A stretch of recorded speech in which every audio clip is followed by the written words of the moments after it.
आणि या शासन आपल्या दारी कार्यक्रमाच्या वेळी कुणालाही उष्माघाताचा त्रास होऊ नये यासाठी प्रशासनानं खबरदारी घेतली आहे।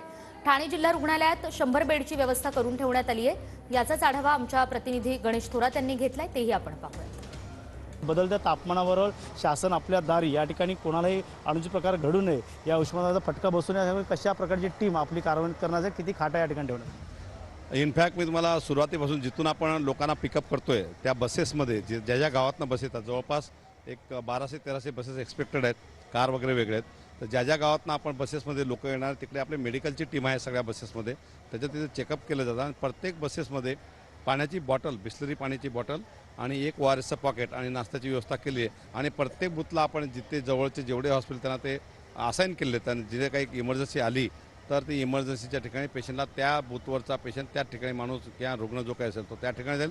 तर अजूनही जे सभामंडप आहे आपण जिथे उभं आहे तिकडे आपण जवळपास 60 ते 70 बेडचं हॉस्पिटल केलेलं आहे। इकडे जनरल पेशंट्स येईल, आपण इकडे मेडिकल कॅम्प, ब्लड डोनेशनचंही काम करतो आहे, आपण मॅमोग्राफी व्हॅन आणली आहे आणि बाकी NCDs जे काही आपण ब्लड टेस्टिंग वगैरे असतील, शुगर टेस्टिंग असेल, ह्या सगळ्या गोष्टी आपण इकडे करतो आहे।